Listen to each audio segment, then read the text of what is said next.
आज की वीडियो है सबसे खास क्योंकि आज हम बात करेंगे रैपीपे के कुछ ऐसे फीचर्स के बारे में जो किसी भी एईपीएस में नहीं मिलता है। सो ऐसे फीचर्स के बारे में जानने के लिए बने रहिए एंड तक हमारे साथ।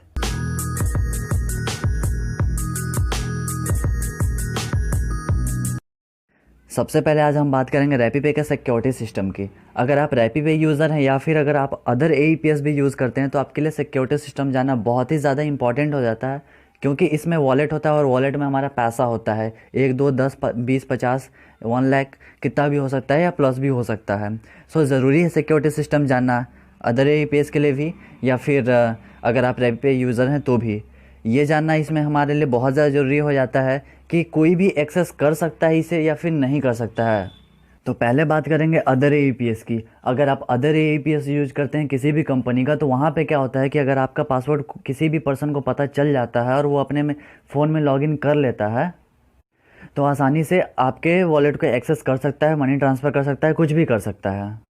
कुछ ऐसे भी एईपीएस हैं जिसके सिक्योरिटी सिस्टम थोड़े से ठीक हैं, बट मैं ये नहीं बोलूँगा कि बहुत ज़्यादा ठीक है। तो अदर एईपीएस में क्या होता है कि जैसे आपको पासवर्ड पता चल जाता है और आप लॉगिन कर रहे हो, तो कुछ एईपीएस ऐसे हैं जिसमें ओटीपी जाता है वेरिफिकेशन के लिए आपके रजिस्टर्ड मोबाइल नंबर पे।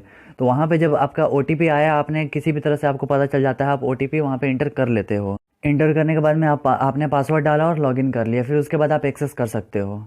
बट वहीं पे अगर रैपीपे की बात करेंगे तो यहाँ पे थोड़ा सा टफ हो जाता है ऐसा करना। अगर रैपीपे का एप्लीकेशन आपके फ़ोन में लॉगिन है और अदर पर्सन कोई भी चाहता है, या आप ही अगर अदर डिवाइस में लॉगिन करना चाह रहे हैं, तो वहाँ पे क्या होगा कि जैसे ही आप लॉगिन करते हो तो वहाँ पे ऐसा लिख करके आ जाएगा, you are not authorise to login on this device. After then आपको लॉगिन करना है, तो आप स्विच यूज़र पे जाते हो और स्विच यूज़र पे जाकर के फिर से लॉगिन करते हो। स्विच यूज़र पे जाके लॉगिन कैसे किया जाता है ये मैंने पहले से वीडियो बना रखा है, तो आप देख सकते हैं वहाँ से जा करके। इसके बाद जैसे ही आप लॉगिन करते हो तो ओटीपी आता है, ओटीपी के बाद में फिर पासवर्ड आता है, पासवर्ड के बाद फिर पिन आता है। तो इस तरह से काफ़ी ज़्यादा यहाँ पे प्रोटेक्शन मिल जाता है। बाकी देखा जाए अदर एईपीएस में तो ऐसा कुछ वहाँ पे नहीं होता है। एक बार बहुत होता है तो ओटीपी आता है, या फिर कुछ में तो ऐसा भी है कि ओटीपी नहीं आता है, डायरेक्ट आप एप्लीकेशन इंस्टॉल करते हो और वहाँ पे आईडी पासवर्ड से लॉगिन करते हो, लॉगिन हो जाता है सिंपली। और कुछ ऐसे एईपीएस हैं जहाँ पे एक बार पासवर्ड ओटीपी आता है और उसके बाद फिर आप पासवर्ड इंटर करते हो, लॉगिन हो जाता है। फिर आप चाहे जितनी बार चाहे उतनी बार लॉग आउट करो, लॉगिन करो, कोई प्रॉब्लम नहीं है। सो यहाँ बात करें अगर रैपीपे की, तो यहाँ पे पॉसिबल नहीं होता है कि आसानी से कोई एक्सेस कर लेगा। किसी को पासवर्ड पता भी चल जाता है, पहली बात तो पासवर्ड पता चल जाएगा तो पिन नहीं पता, अगर पिन है तो पासवर्ड नहीं पता, उसके बाद ओटीपी की भी जरूरत पड़ेगी। तो यहाँ पे 3 सिक्योरिटी लग रहे हैं। बाकी अदर एईपीएस में ऐसा कुछ नहीं हो रहा है, देखने के लिए वहाँ पर नहीं मिल रहा है ऐसा कुछ। बहुत सी एईपीएस कंपनी ऐसी भी है कि अगर आप चाहे तो एक बार में 10 या 15 मोबाइल में भी लॉगिन एक साथ कर सकते हो, एक्सेस कर सकते हो, आप वर्क कर सकते हो। तो वहाँ पे क्या होता है कि आपको बहुत अच्छा फील होता है कि अरे वाह, क्या बात है, मैं एक बार में अलग अलग फ़ोन में एक्सेस कर पा रहा हूँ, लॉगिन कर लिया हूँ, और एक साथ हम लोग चाहें तो 10 लोग मिल करके भी वर्क कर सकते हैं, ट्रांजेक्शन कर सकते हैं। तो जो कि अच्छी चीज़ है, वहाँ पे ठीक लग रहा है। बट अगर सिक्योरिटी सिस्टम को देखा जाए तो वहाँ पे ये सेफ़ नहीं है, क्योंकि जितनी ईजी से हर कोई लॉगिन कर ले रहा है तो उतनी ईजी से वो कुछ और भी कर सकता है। बट अगर यहीं पे बात करें रैपीपे की, तो यहाँ पे ऐसा कुछ भी नहीं होता है। अगर आप फिर अदर डिवाइस में लॉगिन करना चाहोगे, या फिर अगर किसी ने आपका लॉगिन कर लिया है, फिर से आप चाह रहे हो कि अपने फ़ोन में ही लॉगिन करें, तो वहाँ पे सिंपल सा ओपन होकर के आ जाएगा, you are not authorise to login on this device. According to security system RapiPay is the best. आप ऐसा भी सोच रहे होगे कि मैं हमेशा रैपीपे पे वीडियो लेकर के आता हूं, तो आपको ऐसा लगेगा कि मैं रैपीपे के बारे में बड़ा चढ़ा करके ही बताऊंगा। बट ऐसा कुछ भी नहीं है, जो चीज़ें रियल है सो रियल है। अगर आप अदर एईपीएस भी यूज़ कर रहे हो तो वहाँ पे आपको देखने के लिए मिल जाता है।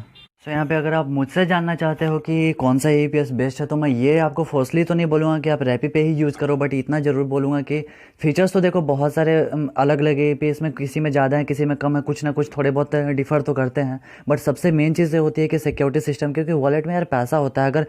अगर कल के डेट पे कुछ हो जाता है, ब्लॉक हो जाता है, या फिर कोई पर्सन एक्सेस कर लेता है, उसे ट्रांसफ़र कर लेता है अपने अकाउंट में, तो फिर आप क्या करोगे? कंप्लेन करते रह जाओगे, बहुत सारी प्रॉब्लम आएंगी। सो इतना प्रॉब्लम झेलने की क्या ज़रूरत है? अगर स्टार्टिंग में ही आप देख लेते हो कि किसका सिक्योरिटी सिस्टम स्ट्रांग है, तो उसी सिक्योरिटी सिस्टम में आप जाना पसंद करना चाहिए आपको। नेक्स्ट फीचर्स की बात करेंगे तो सर्वर प्रॉब्लम सबसे पहले आता है, क्योंकि अगर आप किसी भी एईपीएस में यूज़ करते हो तो ऐसा नहीं है कि सर्वर प्रॉब्लम नहीं आता है, सभी एईपीएस में सर्वर प्रॉब्लम आते हैं। बट यहाँ पे क्या होता है कि अगर रैपीपे की बात करोगे आप, तो यहाँ पे सबसे पहले कि आप लॉगिन करते हो तो आपको देखने के लिए मिल जाता है, अगर किसी भी चीज़ का सर्वर प्रॉब्लम है तो नीचे राइट साइड में लिख देता है कि इस बैंक का या फिर रिचार्ज का सर्वर प्रॉब्लम है। तो इससे क्या होता है कि आप कोई सा भी ट्रांजेक्शन कर रहे हो, रिचार्ज कर रहे हो या फिर ऐसे पैसे वगैरह निकाल रहे हो, तो वहाँ पे आपको प्रॉब्लम नहीं आएगी, फेस नहीं करना पड़ेगा ऐसे प्रॉब्लम। क्योंकि अक्सर मैंने ऐसा देखा है कि लोग बोलते हैं कि मेरा पैसा फंस गया, मैंने ट्रांजेक्शन किया, पैसा अटक गया।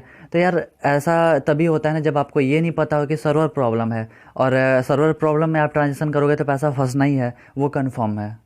किसी भी एईपीएस को यूज़ कर रहे हो, सो यहाँ पे अगर आपको पहले ही पता चल जाता है तो कोई प्रॉब्लम ही नहीं होती है ट्रांजेक्शन करने में। सो ये चीज़ें बहुत ही एक बेस्ट फीचर्स है। बाकी इसके ऊपर मैंने एक अलग से वीडियो बना रखा है कि अगर जो भी प्रॉब्लम आती है रैपी पे ट्रांजेक्शन से लेकर के A to Z, तो उसके लिए अलग से एक वीडियो है, आप उसे देख सकते हैं। तो आपको काफ़ी चीज़ें इन्फॉर्मेशन वहाँ से मिल जाएगी कि कैसे ट्रांजेक्शन करना है या फिर रैपी पे कैसे वर्क कर रहा है और आपको कैसे यूज़ करना है। नेक्स्ट फीचर्स की बात करेंगे मनी ट्रांसफ़र की। तो फ्रेंड्स अगर मनी ट्रांसफ़र की बात करें तो सबसे कम चार्जेस का लगता है रैपी पे में, और सबसे फास्ट ट्रांसफ़र होता है। अगर आप आईएमपीएस कर रहे हैं, बहुत ही फास्ट मनी ट्रांसफ़र होता है। मैं ये वीडियो बनाने से पहले बहुत सारे एईपीएस को देख चुका हूँ और यूज़ करके मैं ये वीडियो बना रहा हूँ। सो रैपी पे का मनी ट्रांसफ़र बहुत ही ईजी है और बहुत ही अच्छा स्ट्रॉन्ग है, फास्ट है। मनी ट्रांसफ़र को लेकर के एक ज़बरदस्ती, फिर यूँ कहें कि बहुत ही अच्छा फीचर्स है जो कि अभी तक किसी भी एईपीएस में मैंने ऐसा नहीं देखा है, जो कि यहाँ पे मिल रहा है आपको इंडो नेपाल। अगर आप इंडिया से नेपाल, नेपाल से इंडिया अगर मनी ट्रांसफ़र करना चाहते हैं तो इसके लिए क्या होता है, आपको अदर आईडी की ज़रूरत पड़ जाती है। बट यहाँ पे अगर आप रैपी पे यूज़ कर रहे हो तो आपको टेंशन लेने की ज़रूरत नहीं है, आप यहाँ से भी ट्रांसफ़र कर सकते हो। इसके बाद आ जाता है ट्रांजैक्शन हिस्ट्री। अगर आपने ट्रांजैक्शन किया है, जो भी ट्रांसफ़र किया है, तो उसका हिस्ट्री आपको मिल जाता है। आप ये पता लगा सकते हो कि आपने जो भी ट्रांजैक्शन किया है वो सक्सेस हुआ है या फेल हुआ है, या फिर आपने किस टाइम पे किया है। अगर आपको ये नहीं पता चल पा रहा है कि मैंने कब किया था, तो आप ट्रांजैक्शन हिस्ट्री निकाल करके देख सकते हो। सेम चीज़ें रिचार्ज हिस्ट्री के भी मिल जाते हैं। अगर आप यहाँ पे रिचार्ज कर रहे हो, रिचार्ज करने के लिए डीटीएच, पोस्ट पेड, प्रीपेड सभी का आप रिचार्ज कर सकते हो, और रिचार्ज करने के साथ साथ आपको हिस्ट्री भी मिल जा रहा है, जो कि अदर एईपीएस में नहीं मिलता है। वहाँ पे आप रिचार्ज तो कर सकते हो बट हिस्ट्री नहीं मिल पाता है, सो आपको काफ़ी प्रॉब्लमें आती है। तो यहाँ पे आपको इस चीज़ की भी टेंशन ख़त्म हो चुकी है रैपी पे अगर आप यूज़ कर रहे हो तो। नेक्स्ट फीचर्स की बात करें तो वॉलेट फंड ट्रांसफ़र। यहाँ पे क्या होता है कि आप चाहे तो अपने वॉलेट से दूसरे के वॉलेट में भी पैसा ट्रांसफ़र कर सकते हो। अब देखो होता क्या है, सबसे बड़ी चीज़ है, प्रॉब्लम आती है कब, जब आपने क्या होता है कि बैंक से कैश लेकर के आ गए और आपको किसी का मनी ट्रांसफ़र करना है, आपके वॉलेट में पैसा नहीं है, अकाउंट में पैसा नहीं, तो आप कैसे करोगे। देन आप यहाँ पे बहुत ही इजी है, आप किसी अदर फ्रेंड से, किसी भी दोस्त से, या फिर मतलब जो भी रैपी पे यूज़र हैं उनसे आप वॉलेट में ट्रांसफ़र करा सकते हो। अगर उनके वॉलेट में पैसा है तो वॉलेट से वॉलेट में आपके ट्रांसफ़र कर देंगे और आप आसानी से किसी का भी मनी ट्रांसफ़र यहाँ पे कर सकते हो। तो ये चीज़ें अदर एईपीएस में कहीं पे आपको देखने के लिए नहीं मिलती है, जो कि यहाँ पे रैपी पे में आपको मिल रही है। वीडियो अच्छी लग रही हो तो प्लीज़ लाइक तो कर लेना दोस्त। अब बात करेंगे नेक्स्ट फीचर्स की, जो कि है एईपीएस के बारे में। यहाँ पे क्या होता है कि आप विड्रॉल भी कर सकते हो, मनी ट्रांसफ़र भी इंक्वायरी भी कर सकते हो, और मिनी स्टेटमेंट भी निकाल सकते हो। कुछ ऐसे एईपीएस है जो कि काफ़ी टाइम से आ रहे हैं, चल रहे हैं। हाँ, ऐसा भी बोल सकते हैं कि रैपी पे के पहले से भी हैं, बट उनमें ऐसा फीचर्स नहीं है कि वो मिनी स्टेटमेंट निकाल सके, या फिर मिनी स्टेटमेंट निकाल भी सकते हैं तो ज़्यादा का नहीं निकाल सकते। उसमें लिमिट लगा हुआ है कि आप ज़्यादा, एक दिन में ज़्यादा से ज़्यादा आप नहीं कर सकते हो। बट ऐसा कुछ नहीं है यार, रैपी पे में तो आप अभी एक ऑफ़र आया हुआ था, स्कीम आया हुआ था कि आप 10 मई तक करते हो, 4 मई से लेकर के 10 मई तक के बीच का ऐसा कुछ था, जहाँ पे आप मिनी स्टेटमेंट निकाल रहे हो सबसे ज़्यादा, तो आपको गिफ्ट भी मिल रहा है। तो ऐसा कुछ इसमें रैपी में नहीं मिलता है, कोई लिमिट नहीं है, आप जितना मर्जी चाहो उतना मिनी स्टेटमेंट निकाल सकते हो। दूसरी चीज़ें हैं कि यहाँ पे आप सभी बैंक का इंक्वायरी कर सकते हो, बैलेंस इंक्वायरी, जो कि अदर एईपीएस में ऐसा कुछ नहीं है। बहुत सारे एईपीएस में अभी एईपीएस और कोविड को लेकर के बहुत सारे एईपीएस पे क्या हुआ है कि बैलेंस इंक्वायरी को डिसेबल कर दिया गया है। तो वहाँ पे क्या हो रहा है कि आप बैलेंस इंक्वायरी नहीं कर सकते हो। बट अगर रैपी पे की बात करें तो यहाँ पे आप सभी बैंक का बैलेंस इंक्वायरी कर सकते हो, साथ में ही आप एसबीआई का भी कर सकते हो। बहुत सारे एईपीएस में एसबीआई का बंद है, बहुत टाइम से, करीब 6 मंथ से एईपीएस में बंद है एसबीआई का बैलेंस इंक्वायरी करना, जो कि आप इसमें रैपी पे में कर सकते हो।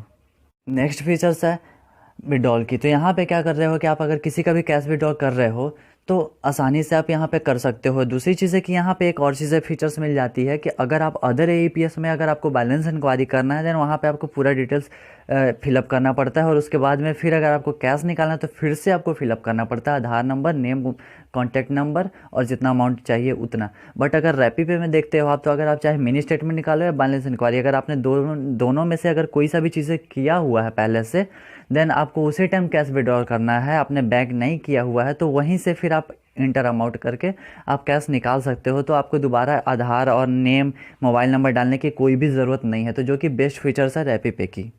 वीडियो बहुत ज़्यादा लंबी हो रही है, इसलिए मैं नेक्स्ट फीचर्स को नेक्स्ट पार्ट में अपलोड करूँगा।